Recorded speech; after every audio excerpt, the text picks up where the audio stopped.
हाँ, तो पाठ को नमस्कार और धन्यवाद।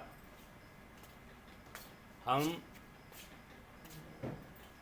इन साधारण वाक्यों के बारे में पढ़ते आ रहे हैं और ये भी आपने देख लिया होगा कि जो कारक हैं इनका कितना महत्व इन वाक्यों में होता है, क्योंकि एक वाक्य कई पदों में होता है जिसमें कि कारक भी एक पद है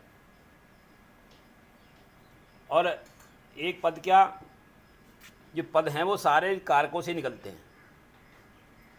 तो यहाँ पर इसका जो पहचान है इसकी वो हे, अरे, ओ इत्यादि से इनको जानते हैं और इनमें जो संबोधन चिन्ह ये लगा हुआ है ये इसकी पहचान है, इसका चिन्ह है।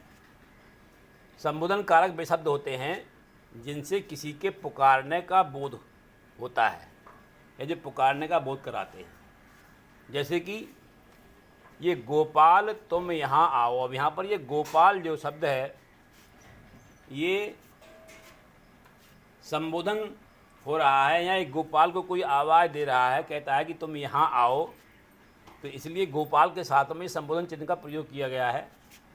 और इसको हम इस तरह से जो है फिर अनुवाद में लेंगे, गोपाल त्वम अत्र आगच्छतु। गोपाल तुम यहाँ आओ, ये आज्ञाकाल लोट लकार में ये शब्द आएगा। अब आता है कि मोहन घर जाओ, तो मोहन, यहाँ मोहन को पुकारा गया। फिर गृहम गच्छतु, ये भी आज्ञाकाल में हो गया। कमला बाजार जा, ये भी आज्ञाकाल में हो गया। तो यह आज्ञाकाल के प्रथम पुरुष से एक वचन के रूप का यहाँ प्रयोग होगा धातुओं में, और वो सब ये इन्हीं के अनुसार हो, क्योंकि गोपाल, मोहन, कमला इनको प्रथम पुरुष एक वचन की श्रेणी में रखा जाएगा, इसलिए इसकी जो धातुएं हैं ये धातु भी प्रथम पुरुष एक वचन की ही प्रयोग की जाएंगी।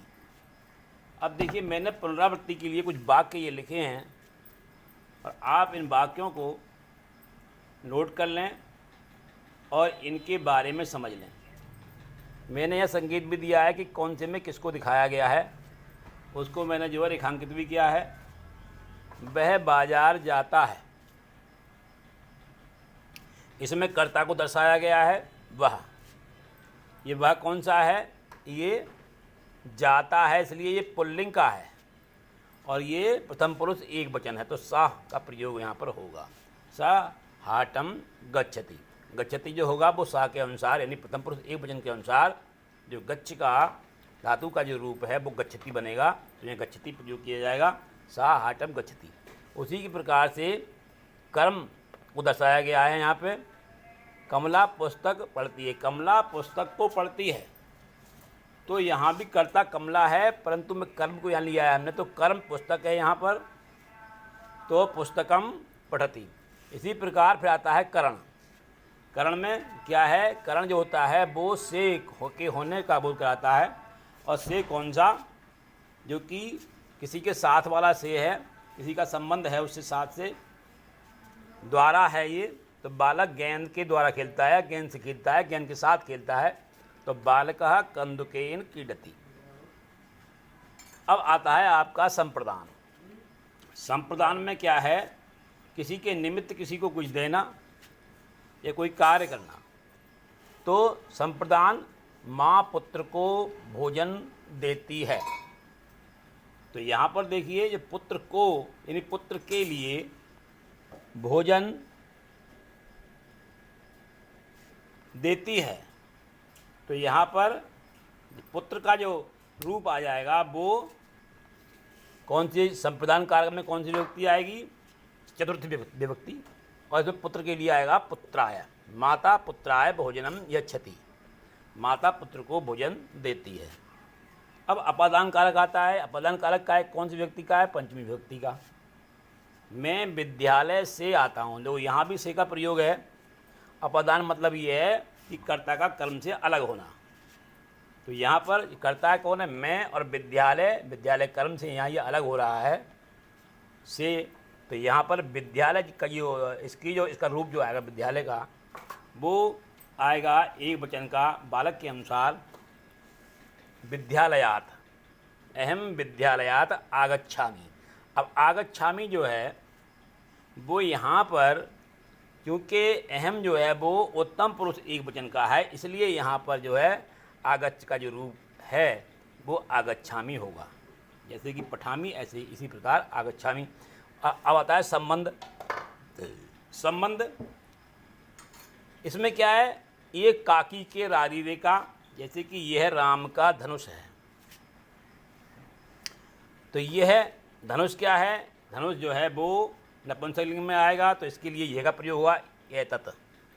एतत् रामस्य, राम का यानी षष्ठी विभक्ति का एक वचन, रामस्य चापम अस्ति, ये राम का धनुष है। अब आता है आपका अधिकरण। अधिकरण जैसे कि मैंने बताया है कि जहाँ पर किसी स्थान पर किसी का होना वो दिखाता है अधिकरण से। शेर वन में रहता है, वन एक स्थान जहाँ पर शेर रह रहा है, तो यहाँ पर मैं का प्रयोग हुआ, तो ये कौन सी विभक्ति में आता है, ये सप्तमी विभक्ति में आता है। वन में यानी एक वन में, तो बने, सिंह बने निवसति, सिंह वन में रहता है। निवसति जो आएगा वो शेर के अनुसार आएगा, शेर को एक वचन और प्रथम पुरुष माना जाएगा। मैंने ये बताया था आपको कि मैं और तुम, इसके तीनों वचनों के अतिरिक्त जो भी कर्ता कोई है तो वो प्रथम पुरुष के अंतर्गत आएगा, चाहे वो एक वचन हो या दो वचन हो या बहुवचन हो। आप इस चीज़ का ध्यान रखें और इसका अभ्यास करें बार बार। इसके बाद हम अगला जो इससे संबंधित, वाक्य से संबंधित जो भी सामग्री अगली है उसको हम लेकर आपके सामने आएंगे। और आपसे ये अनुरोध है कि आप ध्यान से पढ़ें। मैं समझता हूँ कि आपको ये पढ़ने के बाद में आप इसको भूल नहीं पाएंगे अगर इस तरीके से आप पढ़ेंगे तो। और इस वीडियो को, जो मेरी वीडियो है, इनको आप सब्सक्राइब करने की पूरी कोशिश करें और उसको आप लाइक भी